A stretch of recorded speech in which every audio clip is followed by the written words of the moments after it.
오늘 자랑이라는 제목의 말씀 전합니다. 성경에 자랑이라는 말이 총 104번 나옵니다. 그런데 그 중에 고린도 전후서에만 32번이 나옵니다. 고린도 전후서는 자랑의 편지라 할 수 있습니다. 그럼 바울은 왜 이렇게 많이 자랑을 할까요? 그것은 고린도 교회가 자랑이 많은 교회였기 때문입니다. 그리고 교회 안에 그 자랑으로 인하여 교회 내에 크고 작은 문제가 생겼습니다. 바울이 이렇게 말을 합니다. 여러 사람이 교회 안에서 육신을 따라 자랑하니까 나도 한번 자랑을 해보겠습니다. 육신을 따르는 자랑이란 이런 겁니다. 먼저 고린도 교회에 부자가 많았어요. 감사한 거죠. 그런데 그 부함을 가지고 자랑을 해서 가난한 자를 차별하고 공동체 식사에서 배제를 시켰습니다. 또 고린도 교회에는 성도들이 여러 가지 하나님 주신 은사가 많았습니다. 감사하죠. 그런데 예배 중에 대표 기도하는 사람이 갑자기 방언으로 기도를 합니다. 교사가 성경을 강해하는데 방언으로 하는 거예요. 사람들이 알아듣지를 못해서 공예배가 큰 혼란에 빠졌습니다. 또 여성과 남성이 교회 안에서 동등한 존재로 여김을 받았습니다. 여성의 자유가 고대에 얼마나 귀합니까? 큰 자랑이었어요. 얼마나 감사한 일입니까? 그런데 교회의 여성들이 공모임 중에 머리에 수건을 쓰지 않아서 교회가 성적으로 문란해 보이는 오해도 받았습니다. 당시 고린도에는 여신을 섬기는 여사제들이 1000명이 넘게 있었는데 이들이 모두 매춘부였습니다. 자신들이 몸을 파는 여성이라는 것을 알리는 신호가 머리에 수건을 쓰지 않았던 겁니다. 고린도 성도들은 영적인 은사든 세상적 부요함이든 또 자유든 그것을 자랑하면서 하나님을 나타내는 것이 아니라 자기 자신을 드러내고 있었습니다. 그러다 보니 교회가 시끄러웠고 밖에서도 성적으로 문란한 모임이다 오해를 받기도 했습니다. 심지어 고린도 교회가 자신들에게 복음을 전해준 바울 목사님을 보고 편지, 글은 그럴듯하게 쓰는데 실제로 와서 말을 하면 말을 참 못한다고 면박을 주었습니다. 목사님, 왜 이렇게 설교를 못하세요? 했던 거죠. 그래서 바울이 정말 하기 싫지만 부득불 자랑한다며 자신이 셋째 하늘에 올라가 영적인 체험을 했다고 이야기하고 자신이 가말리엘의 문화에서 공부했다는 학벌도 이야기를 하고 자신이 복음 전하기 위해서 얼마나 고생했는지 고생담도 말을 합니다. 아이고 목사님, 바울 목사님도 지금 고린도 성도들과 다투다가 똑같은 수준이 되어서 육체를 따라 자랑하는 거 아닙니까? 아닙니다. 바울이 나도 그게 다 자랑이었는데 이제는 아니라는 겁니다. 그거 다 쓸모없으니까 버리라고 말을 하고 있어요. 그리고 이어서 자신의 약함을 자랑합니다. 바울의 약점이 많았는데 그 중에 대표적인 것이 오늘 본문의 육체의 가시였습니다. 이 육체의 가시가 무엇인지 여러 가지 설이 있습니다. 어떤 사람은 이 가시가 배우자였다고 봅니다. 잠언에 이런 말씀이 있죠. 다투는 배우자와 함께 큰 집에서 사는 것보다 움막에서 사는 것이 나으니라. 바울이 아내가 있었는데 복음 때문인지 무슨 이유인지 오래도록 다투었고 결국 헤어졌다고 보는 겁니다. 이게 배우자설입니다. 어떤 사람은 바울의 가시가 눈이었다고 봅니다. 갈라디아서 이런 말씀이 있어요. 너희의 복이 지금 어디 있느냐? 내가 너희에게 증언하노니 너희가 할 수만 있었더라면 너희의 눈이라도 빼어서 나에게 주었을 것이라. 바울이 평생 책을 많이 봤죠. 어두운 동굴에서 글도 많이 읽고 글도 쓰고 그러다 보니 눈이 좋지 않았습니다. 이걸 안질설이라고 합니다. 마지막으로 간질설이 있습니다. 갈라디아서 4장 14절. 너희를 시험하는 것이 내 육체에 있으되 이것을 너희가 업신여기지도 아니하며 버리지도 아니하고 오직 나를 하나님의 천사와 같이 혹은 그리스도 예수와 같이 영접하였도다. 바울이 몸이 많이 안 좋았어요. 40에서 하나 감한매를 5번 맞았고 여러 번 춥고 배고프고 배가 파선하여 일주일을 바다 가운데서 표류도 했고 이런저런 어려움 때문에 몸 전체의 신경계통에 이상이 생겨서 간질이 있었다고 봅니다. 바울이 설교를 하다가 경련이 일어나서 쓰러지면 예배가 얼마나 은혜가 안 됩니까? 제가 중학교 2학년 때 제 옆에 앉는 짝꿍이 간질이었어요. 수업하다가 그 조용하던 수업 시간에 갑자기 드드드드드 몸을 떨더니 경련을 일으키며 쓰러지는데 얼마나 놀랐는지 모릅니다. 1년에 자주는 아니지만 한두 번 정도였던 것 같아요. 그런데 그 간질 때문에 그 뒤로 선생님이 이 아이가 운동을 정말 잘했는데 축구도 못하게 하고 달리기도 못하게 하고 자기 스스로 너무 위축되더라고요. 죄 지은 것도 아니고 그저 신경계가 다른 사람들보다 너무 예민할 뿐인데 반 친구들이 두려워서 가까이 하지를 못해요. 그 정도로 성도를 시험 들게 하는 문제가 바울의 몸에 있었는데 갈라디아 교회가 바울을 마치 귀신 들린 사람 취급하지 않고 천사처럼 예수님처럼 받아줬다는 거예요. 바울이 몸이 어느 정도로 안 좋았냐면 바울이 마지막 전도 여행할 때는 의사였던 누가가 항상 옆에 붙어 있어야 할 정도로 건강이 좋지 않았습니다. 이런 육체의 가시 때문에 바울이 하나님, 제 몸에 이 가시 좀 없애주세요 하고 3번 기도합니다. 3번은 횟수가 아니라 깊이 있게 기도하여 하나님을 느끼고 체험할 정도의 기도를 말합니다. 그렇게 바울이 기도를 하는데 드디어 기다렸던 하나님의 음성이 들립니다. 12장 9절. 나에게 이르시기를 내 은혜가 너에게 족하도다. 이는 나의 능력이 약한 데서 온전하여 짐이라. 바울이 지금까지 기도하면 정말 아픈 사람들이 많이 나았습니다. 공장에서 모여서 예배하는데 너무 좁아서 사람은 많고 바울이 텐트 만들다가 복음 전했거든요. 그냥 입고 있던 앞치마나 땀을 닦던 손수건을 사람들한테 앞에 사람한테 전달해서 아픈 사람한테 얹으면 나았어요. 바울이 트로이에서는 이 3층에서 옥상에서 설교를 듣다가 떨어져 죽은 유두고가 있죠. 그를 기도로 살려내기까지 했어요. 하나님이 그 정도로 바울의 기도를 들어주시고 아픈 사람들을 많이 고쳐주셨는데 정작 바울 자신이 아픈 것 좀 고쳐달라고 기도를 하는데 하나님이 NO 하셨던 거예요. 내 은혜가 이미 너에게 충분하다 말씀하세요. 보통 사람 같으면 이거 정말 크게 시험들 문제입니다. 이 말씀은 내가 이미 너한테 베냐민 지파라는 집안도 줬다. 가말리엘의 제자라는 학벌도 줬다. 태어나면서부터 로마 시민이라는 엄청난 신분도 줬다. 남들 없는 거 내가 이렇게 많이 줬으니까 건강까지는 바라지 마. 그냥 받은 걸로, 충분히 받은 걸로 너 모자른 거 채워서 세임으로 여기자. 이런 말씀이 절대로 아닙니다. 하나님은 지금 내 능력이 너의 약한 자리에서 완벽해진다 말씀하고 계세요. 정말 그럴까요? 성경을 보시면 아브라함이요. 아내, 배우자 사라가 정말 예뻤습니다. 그것이 정말 하나님이 아브라함에게 은혜를 주신 겁니까?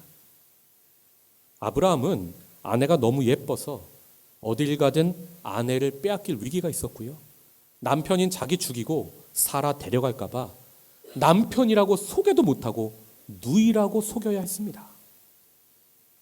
또 아브라함이 재산의 축복을 엄청나게 받았습니다. 그 재산이 정말 하나님의 은혜입니까? 아브라함이 재산이 많아지자 아들로 여겼던 그렇게 친하던 롯과 사이가 멀어집니다. 결국 둘이 갈라서요.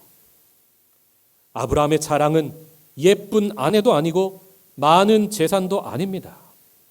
아브라함의 진짜 자랑은 자식이 없는 거예요. 창세기 11장 족보를 보면 다들 그렇게 낳고 다들 순풍순풍 잘도 자식을 낳는데 오직 아브라함 부부만 자식을 낳지 못했습니다. 너무나 그 약한 자리가 하나님의 부르심에 순종하는 은혜가 됩니다.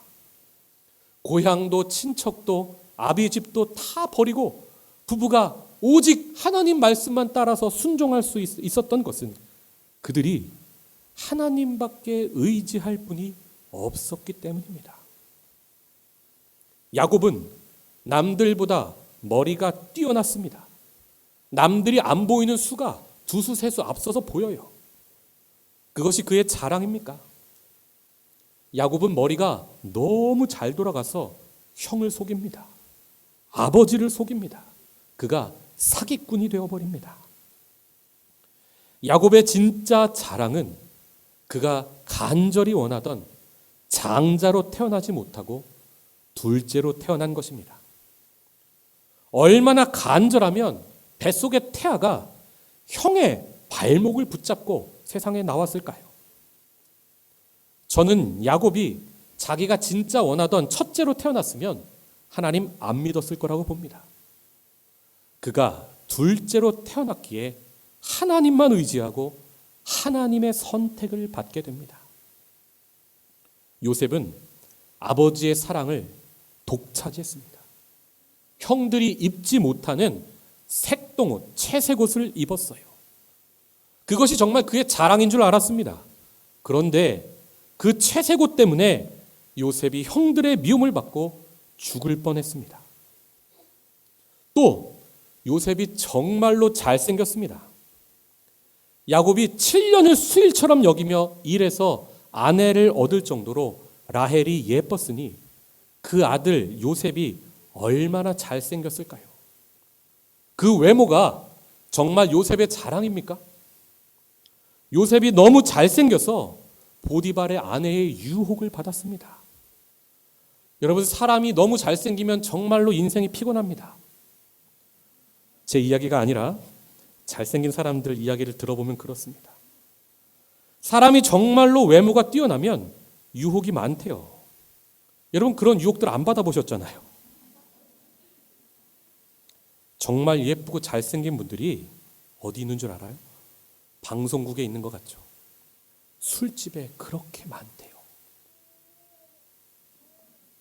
아멘. 우리는 덜 생겨서 그런 유혹을 받아본 적이 없어서 모르는 거예요. 요셉의 진짜 자랑은 그의 외모가 아니라 그가 형들에게 버림받고 노예로 팔려간 겁니다. 요셉이 노예로 총무로 일하면서 거기서 그가 총리가 될 준비를 합니다. 보디발의 집에서 실물 경제 운영하는 법을 배워요. 억울하게 감옥에 갔지만 거기서 정치인들을 통해서 이 왕궁의 바로의 집안에 이집트가 어떻게 돌아가는지 정치를 배웁니다. 7년 흉년을 대비할 실력을 그가 길렀어요. 이렇게 성경의 모든 이야기를 보시면 하나님의 은혜가 강한 자들에게 임하는 게 아니라 약한 자리에 임하는 이야기입니다. 바울이 기도하다 하나님이 노하셨는데 섭섭한 게 아니라 그가 이걸 깨달아요. 그리고 하나님의 거절에 이렇게 반응합니다. 9절.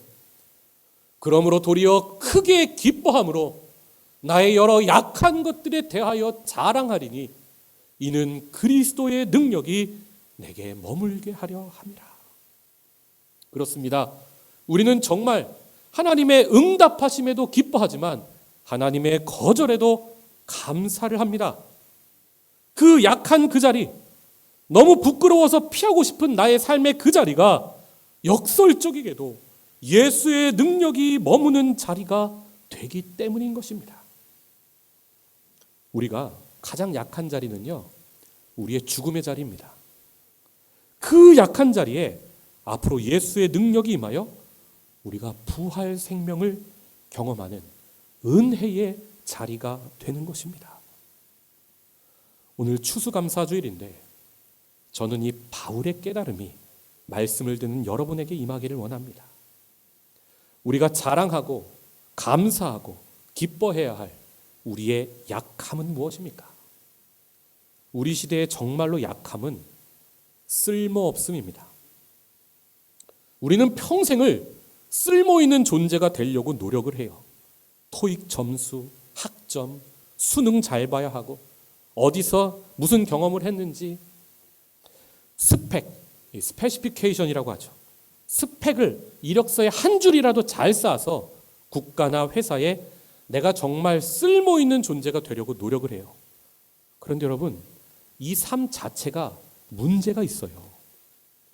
제가 좋아하는 철학자 중에 강신주라는 사람이 있습니다. 이분이 사람에게는 스펙이라는 말을 쓰면 안 된대요. 왜요? 스펙이라는 말은 사람이 아니라 물건에 쓰는 말이에요. 자본주의는 사람을 이 생산하기 위한 물건으로, 도구로 보는 거예요. 사람은 쓸모로, 스펙으로 평가하는 대상이 아닙니다. 한 사람의 인생을 놓고 보면 이 사람이 쓸모 있는 기간이 얼마 없어요. 건강하고 빠르고 힘세고 지혜로운 기간이 인생에 너무 짧습니다.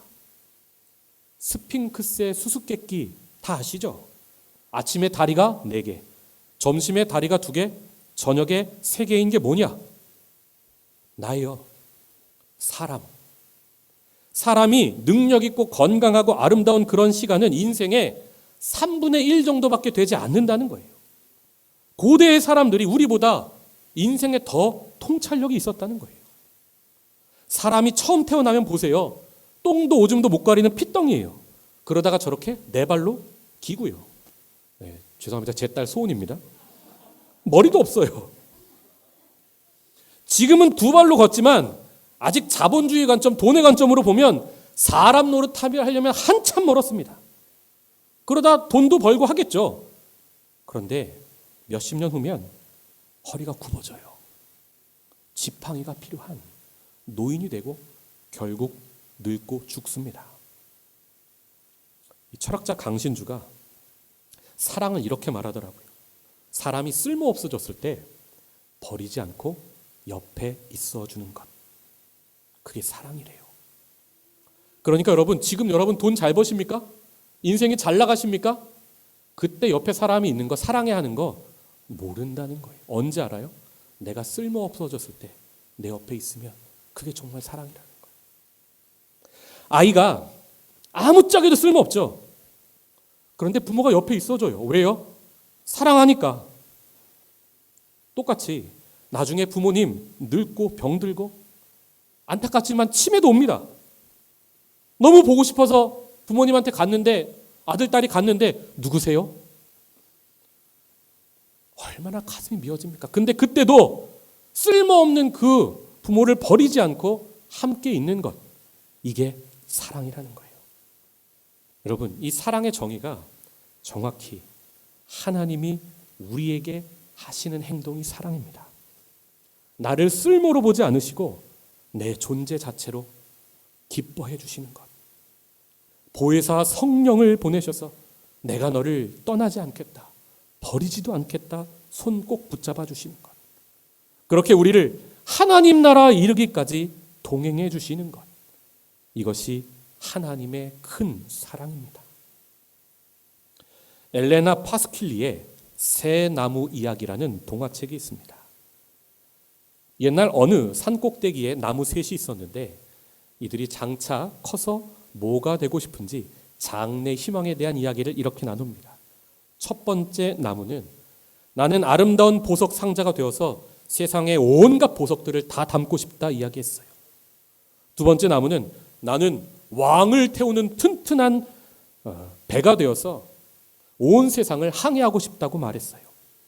세 번째 나무는 나는 이 산 언덕을 떠나지 않고 계속 자라서 가장 큰 나무가 되어서 하나님이 계신 하늘과 가장 가까이 있고 싶다고 장래 희망을 말합니다. 세월이 흘러 나무들이 자라요. 어느 날 나무꾼들이 이 나무들을 베어갔습니다. 첫 번째 나무는 자신이 꿈꿨던 것과 달리 보물을 담는 것이 아니라 동물들의 밥을 담는 나무가 되었어요. 두 번째 나무는 강한 왕이 타는 큰 배가 아니라 작고 평범한 고깃배가 되어 매일 어부들을 태우고 냄새나는 물고기들을 싣고 다닙니다. 세 번째 나무는 그냥 튼튼한 기둥이 되어 목재소 마당에 방치되어 버립니다. 새 나무는 자신들이 꿈꾸던 미래가 이루어지지 않은 것에 대해 무척 슬퍼하며 눈물을 흘립니다. 시간이 흘렀고 새 나무들은 이제는 자신들의 꿈을 다 잊었습니다. 그러던 어느 날 애 낳을 때가 해산을 앞둔 젊은 부부가 마굿간에 들어와 여물통을 잘 닦아 새로 태어난 아이의 요람으로 사용했습니다. 첫 번째 나무는 자신이 세상에서 가장 위대한 보물 메시아를 담고 있다는 것을 알았습니다. 그 후 30년의 시간이 흘렀습니다. 두 번째 나무는 비바람이 치는 가운데 한 피곤한 여행자와 그의 친구들을 태우고 요동치는 호수 가운데 있었습니다. 곧 부서질 것 같았던 그 순간 그 피곤해하던 남자가 깨어나 바다야, 파도야, 잔잔하라 했을 때 두 번째 나무는 자신이 하늘과 땅의 왕을 모시고 있다는 것을 알았습니다. 또 3년의 시간이 흘렀습니다. 어느 금요일 아침 세 번째 나무는 목재더미에서 꺼내져 소리 지르는 군중들 사이로 옮겨졌습니다. 군인들이 한 남자의 손을 자신에게 못 박았습니다. 통나무 더미에 놓여있던 세 번째 나무는 한 남자가 골고다 언덕에서 못 박히는 십자가로 사용되었습니다. 이 나무는 메시아가 온 인류의 죄를 사하는 구원의 통로로 사용받았다는 것을 알게 되었습니다. 세 나무는 모두 자기는 쓸모없다고, 가치를 상실했다고, 자기들의 꿈이 모두 끝났다고 생각했습니다. 하지만 바로 그때 이 세상에서 가장 놀라운 이야기의 중요한 부분들로 사용을 받았습니다. 교회 역사를 보면, 처음 교회를 보면 정말로 쓸모없는 사람들만 모였습니다. 그런 사람들을 하나님이 귀히 여기시고 세상을 변화시키는데, 축복하는데 사용하세요. 고대 로마는 성적으로 정말 문란했습니다. 교회가 그 사회의 빛이 되어 일부 일처제가 자리 잡았고 유럽 사회의 문화가 됩니다. 고대 로마는 여자아이가 태어났는데 집에 여자가 이미 있어서 아빠가 쓸모없다고 생각하면 쉽게 버렸습니다. 교회가 그들의 가정이 되어 주었습니다. 고대 로마에 전염병이 자주 있었습니다. 그러면 건강한 사람들이 환자를 버려요. 늙은 부모를 버리고 아이들을 버렸습니다. 교회는 그들을 돌보아 많이 살렸어요. 아픈 사람들을 돌보다가 건강한 성도가 전염되어 죽는 사람들도 많았습니다. 로마 사회에서 가장 쓸모없다고 생각되던 사람들이 정말로 그 사회를, 그 시대를 밝혀주는 등대가 되었던 것입니다. 그런데 요즘 교회를 보면 쓸모 있는 사람이 너무 많아요. 그것도 은혜죠. 은혜인데 우리가 진정 하나님의 은혜라고 고백하기 위해서는 세상에서 쓸모없는 사람들이 더 많이 모일 수 있어야 돼요. 그렇게 우리가 쓸모없는 사람들을 돌보고 회복시키는 곳이 되어야 한다고 봅니다. 어떤 선교단체 출신 목사님의 간증을 들은 적이 있습니다. 우리 청년 시절에는 이 캠퍼스에 선교단체가 정말 많았어요. CCC, 뭡니까? 캠퍼스 크루사이드 포 크라이스트. 이름도 거창해요. IVF, 예수전도단, 조이. 우리 교회 조이 출신도 있으세요. 조이가 뭡니까? Jesus first, other second, you third. 이 목사님이 조이 출신이신데 대학 시절에는 다 가난하고 배고프고 그런데 신앙은 좋고 다 그랬죠. 그런데 대학 졸업할 때 뛰어난 사람들 순으로 좋은 직장에 가더래요. 다 각자의 길로 가요. 그러다가 선교단체와 멀어지더래요. 어떤 사람들은 신앙도 잃어버리고. 그런데 정말 그 조이 선교단체에서 너무 평범했던 자기만 50이 넘어 60을 바라보는 나이에도 여전히 조이 선교단체를 지키고 있다고 고백을 하시더라고요. 그렇게 하나님이 자신의 쓸모없음을 사용하셔서 한 공동체를 지키셨구나, 이런 간증을 하시는데, 제가 그 어느 자랑 간증보다 저에게 은혜가 되었습니다. 추수감사주일에 내가 남보다 강한 것만 찾아서 감사하기보다 내가 남보다 약한 것을 부끄러워하지 않고 감사하고 자랑해봤으면 좋겠습니다. 요즘 SNS를 보면 사람들이 자기 행복을 자랑하기 바빠요. 거기 보면 다들 좋은데 잘 가요. 맛있는 거 잘 먹고 재미있게 노는 것 같고, 그거 보다 보면 나만 바빠, 나만 아파, 나만 안 행복한 것 같다는 느낌을 받죠. 사람이 정말 행복을 비교할 수 있습니까? 우리는 흔히 돈을 많이 벌면 행복할 것 같고, 안 좋은 일, 사고를 당하면 불행할 것 같은데 그렇지 않대요.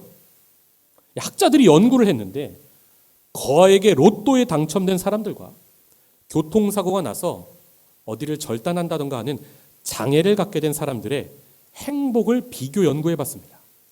처음에는 차이가 있는데 1년 정도 지나면 두 그룹의 행복이 비슷해졌대요. 왜 그런가? 이 학자들이 연구를 해보니까 복권에 당첨되고 나면 이전에 작은 것에 누리던 감각을 잃어버린대요.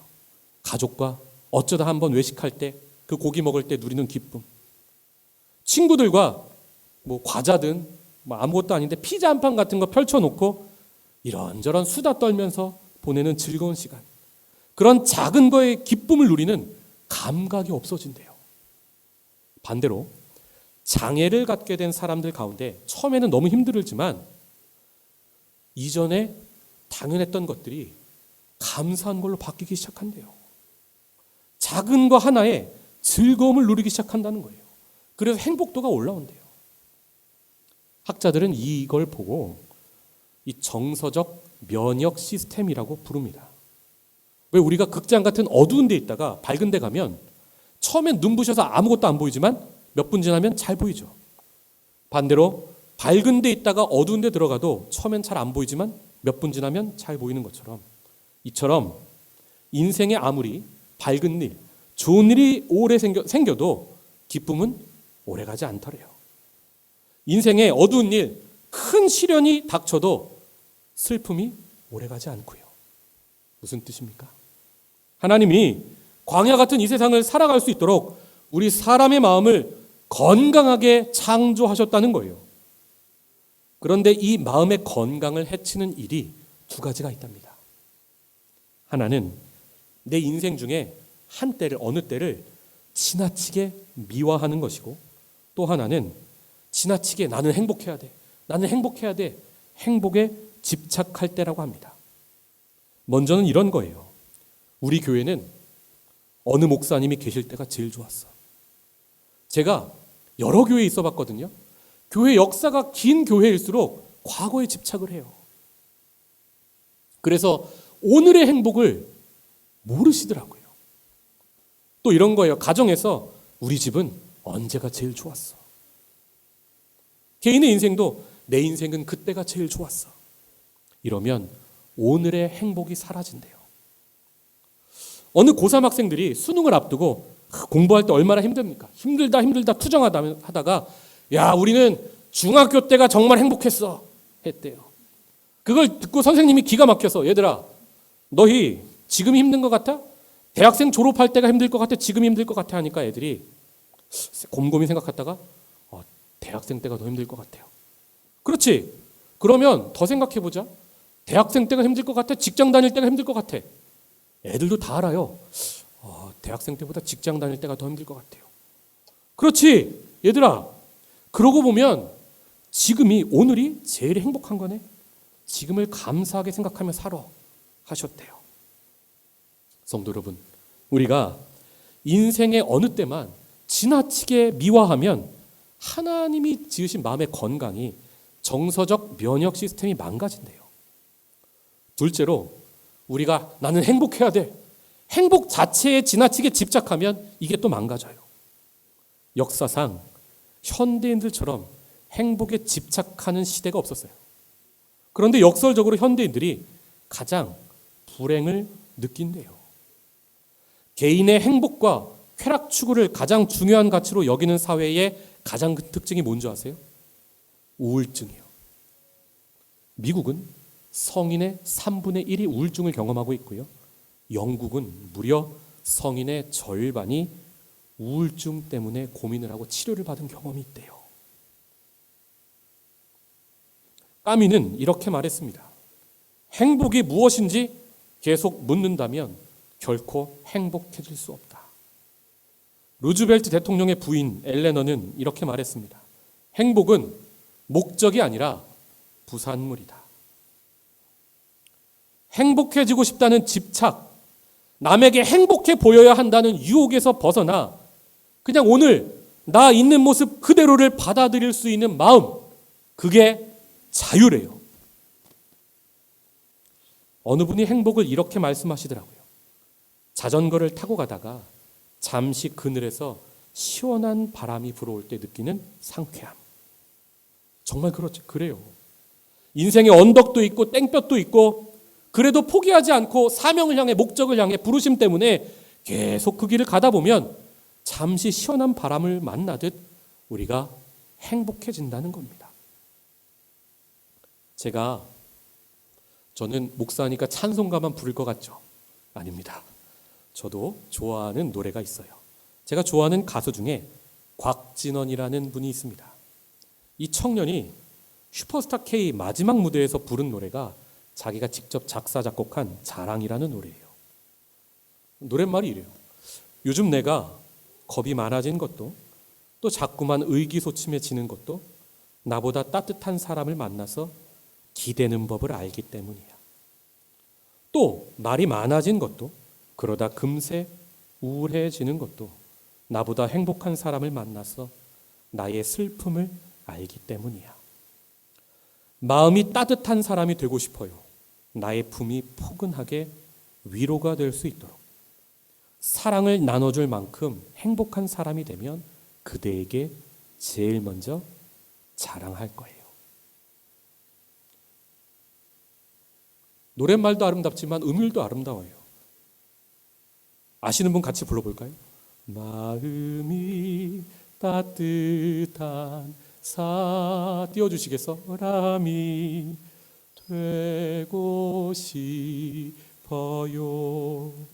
나의 품이 포근하게 위로가 될 수 있도록 사랑을 나눠줄 만큼 행복한 사람이 되면 그대에게 제일 먼저 자랑할 거예요. 그댈 먼저 제일 먼저 안아줄 거예요. 제가 오늘 예배 때 우리 교회 세상에 곽진원이 있다면 우리 교회 안진원이 있습니다. 저음이 아름다운 남자가 있는데 이 노래를 함께 불러보고 싶었는데 시간 관계상 생략했어요. 이 청년의 노래에 자기 자랑이 없어요. 행복에 대한 현대인의 그 집착이 느껴지지 않아요. 그래서 제가 좋아해요. 길 가다 보면 인생에 오르막도 있지만 내리막이 있는 것처럼 이 사람에게는 슬픔도 행복도 그냥 다 자연스러워요. 그리고 이 청년의 자랑은 누군가를 막 경쟁의식을 불러일으키고 누군가를 누르고 힘들게 하는 게 아니라 참 따뜻하게 누군가에게 위로가 됩니다. 사랑하는 성도 여러분, 우리 그리스도인의 자랑이 이와 같아야 하는 겁니다. 매년 추수감사 주일을 이 철마다 3주씩 무슨 기도회, 무슨 특밤 교회마다 일주일 특별 새벽 기도, 그런 대형 집회 때마다 많은 사람이 나와서 나는 이렇다, 하나님이 이렇게 축복해 주셨다, 간증을 해요. 좋아요. 들으세요. 그런데 저는 못 듣겠어요. 어떤 간증은 정말로 사람 마음을 어렵게 해요. 그들의 간증이, 그들의 자랑이 정말 저 전쟁터에서 죽어가는 사람들에게 위로가 됩니까? 이 세상에서 나는 축복받았다고 간증하지만 지금 비정규직에서 일터를 잃어버리고 직장을 찾아 헤매는 이 시대의 청년들에게 위로가 되냐고요. 교회에서 우리의 입에서 나오는 간증이, 자랑이 정말로 이 세상을 따뜻하게 하고 자기가 이 세상에서 쓸모없다고 느껴서 스스로 생을 마감해 가고 있는 사람들에게 우리가 따뜻한 예수의 사랑을 전하고 있는지 오늘 말씀을 통하여 돌아보기 원합니다. 2000년 전 고린도 교회 성도들의 자랑은 다툼을 낳았어요. 분열을 낳았어요. 세상에 덕이 되지 못했어요.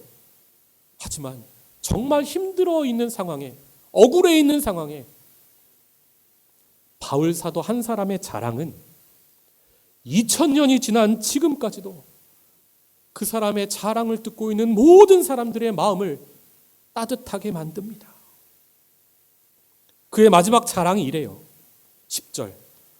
그러므로 내가 그리스도를 위하여 약한 것들과 능욕과 궁핍과 박해와 곤고도 기뻐하노니 이는 내가 약한 그때에 강함이라. 아멘. 세상 사람들처럼 똑같이 강함을 자랑하지 맙시다. 정말로 우리의 약함을 자랑합시다. 행복에 지나치게 집착하거나 인생의 과거의 어느 때를 미워하며 살지도 맙시다. 오늘 나를 부르신 삶의 자리가 언덕일지라도 혹은 내리막일지라도 그 삶의 자리가 어떠할지라도 그저 하나님과 동행하며 목적을 향하여 사명을 향하여 그 길을 걸어가면 하나님이 기쁨도 주시고 행복도 허락해 주실 것입니다. 무엇보다 정말 내가 부끄럽고 약한 그 자리는 예수의 능력이 나타나는 자리, 그래서 하나님만 영광 받으시는 자리가 될 줄 믿습니다. 기도합니다.